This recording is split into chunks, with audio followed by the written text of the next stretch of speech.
নির্বাচন কমিশন কর্তৃক নিম্নমানের ইভিএম মেশিন ক্রয়ের অভিযোগের প্রেক্ষিতে দুদক কর্তৃক অদ্য এনফোর্সমেন্ট অভিযান পরিচালিত হয়।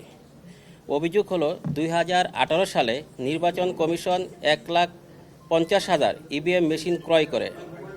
উক্ত ক্রয়কৃত মেশিনগুলোর মধ্যে 1,05,000 মেশিন ব্যবহারে অনুপযোগী হিসাবে অভিযোগ করা হয়। তৎপ্রেক্ষিতে আজকের এনফোর্সমেন্ট অভিযানকালে দেখা যায় উক্ত মেশিনগুলো নির্বাচন কমিশন 3 জায়গায় সংরক্ষণ করেছে।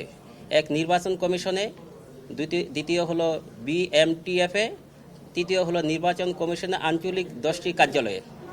আমরা এনফোর্সমেন্ট অভিযানে নির্বাচন কমিশনের ইভিএম মেশিনগুলোর মধ্যে আমরা কিছু র্যান্ডমলি যাচাই করি।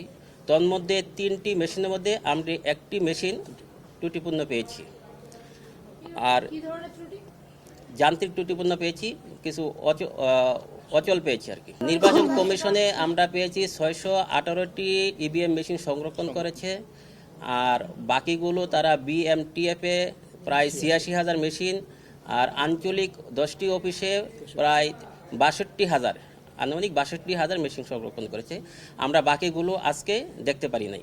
আজকের অভিযানে নিম্নমানের মেশিন ক্রয়ের ক্ষেত্রে আমরা কিছু রেকর্ডপত্র সংগ্রহ করেছি, আর বাকি রেকর্ড আরও সংগ্রহ করা প্রয়োজন। আরও তথ্য উপাত্ত এবং সঠিকতা যাচাইয়ের জন্য আমরা কিছু রিকুইজিশন দিয়েছি।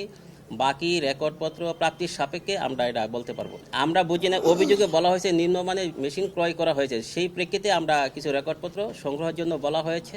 এই রেকর্ডগুলো প্রাপ্তির সাপেক্ষে আমরা এগুলো বাছাই উদ্ঘাটন করে আমরা প্রতিবেদন দাখিল করতে পারবো। আমাদের ফাইন্ডিংস হলো যে আমরা রেকর্ডপত্র সংগ্রহের জন্য আমরা তাগিদা দিয়েছি, কিছু রেকর্ডপত্র আমরা সংগ্রহ করেছি। এই রেকর্ডপত্র আলোকে আমরা বাকিগুলো প্রতিবেদন দাখিল করতে পারবো। অভিযোগে বাস্তবতা হলো আমরা ইভিএম মেশিনগুলো অযোগ্য বলা হয়েছে 1,50,000, কেনা হয়েছে 1,50,000, অযোগ্য বলা হয়েছে 1,05,000 মেশিন। তার মধ্যে আমরা এখানে পেয়েছি 618টি মেশিন। 618টি মেশিনের মধ্যে আমরা র্যান্ডমলি 3টি যাচাই করেছি। 3টি যাচাইয়ের মধ্যে একটি মেশিন ত্রুটিপূর্ণ পেয়েছি, আর বাকিগুলো যে বিএফটিএম এ সংরক্ষণ করেছে 86,000, আঞ্চলিক 10টি অফিসে সংরক্ষণ করেছে 62,000, ওইগুলো যাচাই ছাড়া বলা সম্ভব নয়। অনিয়মগুলোর ক্ষেত্রে আমরা রেকর্ডপত্রের জন্য আজকে কিছু সংগ্রহ করেছি, বাকিগুলোর জন্য তথ্য উপাত্তর জন্য আমরা তাগিদা দিয়েছি। ওগুলো রেকর্ডের প্রাপ্তির সাপেক্ষে আমরা কয়েকদিনের মধ্যে দিতে বলেছি, সেটা আমরা আগামীকাল বা 2 দিনের মধ্যে দিতে বলেছি।